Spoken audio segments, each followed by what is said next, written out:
मराठी शाळा वाचवण्यासाठी आज मराठी माणूस मुंबईतील रस्त्यावर उतरलेला आहे। या संदर्भात बोलण्यासाठी दीपक पवार आहेत। सर, काय सांगाल, आज मराठी शाळा वाचवण्यासाठी तुम्ही सर्व मराठी माणूस आज मुंबईतील रस्त्यावर उतरलेला आहे, मात्र पोलिसांनी तुम्हाला आझाद मैदानात देखील आणले, तितकंच खरं आहे काय?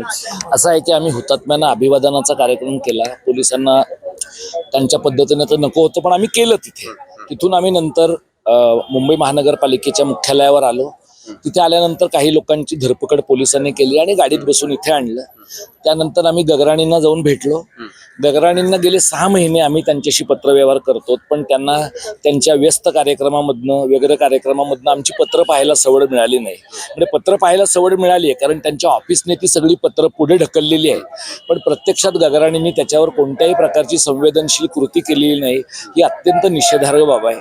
आता आम्ही त्यांच्या पुढे मागण्या मांडल्या, त्यावर ते असं म्हणाले की आचारसंहितेमुळे मला काही करता येणार नाही। जेव्हा आचारसंहिता नव्हती तेव्हाही ते काही करत नव्हते, आणि आचारसंहिता पूर्ण झाल्यानंतर नवी महापालिका आल्यावर ते म्हणतील महापौरांनी केलं पाहिजे।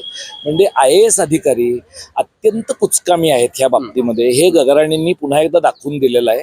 त्यामुळे त्यांचा निषेध करू, जो त्यांच्याबरोबर जी काही चर्चा झालेली आहे त्याचा पूर्ण व्हिडिओ आजच्या एका दिवसभरामध्ये आम्ही समाज माध्यमावर लोकांना पाठवू। म्हणजे IAS अधिकारी मराठी भाषा आणि मराठी शाळांसाठी चळवळ करणाऱ्या लोकांशी कसे उर्मटपणाने वागतात ते पण लोकांना कळेल, आणि राजकीय पक्षांना सुद्धा हे लक्षात येईल की मराठी शाळा आणि मराठी भाषेचा मुद्दा राजकीय कार्यक्रम पत्रिकेवर घेतल्याशिवाय तो पुढे जाऊ शकणार नाही। मराठी शाळा वाचवा असं तुम्ही म्हणताय, नेमकं काय झालंय ते असं आहे की मराठी शाळा वाचवा म्हणजे यांचा युक्तिवाद असा आहे की मराठी शाळेत मुलं जात नाही।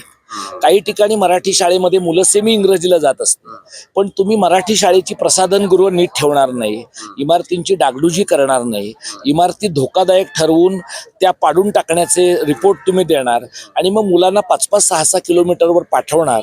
या सगळ्या दरम्यान जर मुलं शाळाबाह्य झाली तर त्याचा अर्थ महानगरपालिका सोयीने काय लावते की मुलांना मराठी शाळा नको आहे।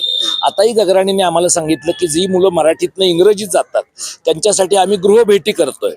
तुम्ही किती जणांसाठी गृहभेटी केल्या आणि किती मुलं तुमच्या मूर्खपणामुळे आणि नाकर्तेपणामुळे शाळाबाह्य झाली याची आकडेवारी गगराणींनी सादर केली पाहिजे। आणि ती आकडेवारी जी आहे, म्हणजे मराठी शाळा जमीन माफिया, स्थानिक प्रशासन आणि राजकीय वर्ग यांच्या संगनमताने बंद पाडल्या जात आहेत असं आमचं ठाम मत आहे। आणि हे जे सिंडिकेट आहे, हे सिंडिकेट मोडल्याशिवाय, आम्ही 10 शाळांची उदाहरणं गगराणींना दिली आहेत, 10 ठिकाणी हे आम्हाला दिसतंय।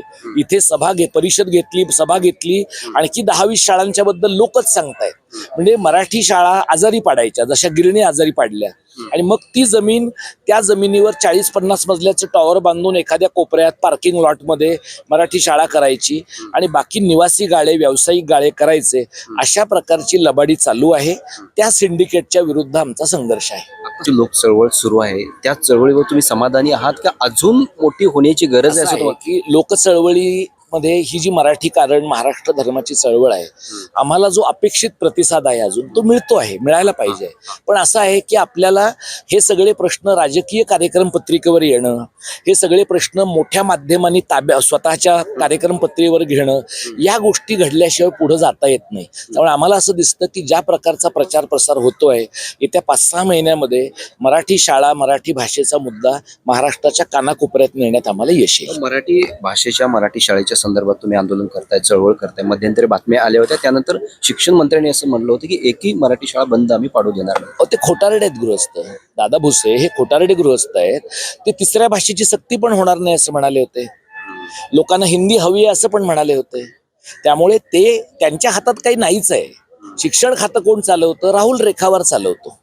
IAS अधिकारी ते चालवतात, मंत्रालयातले 6व्या मजल्यावरचे बॉस चालवतात। दादा भुसे हे मखरातले गणपती आहेत, त्यांना काही रोल नाहीये, त्यांना काही अधिकार नाहीये।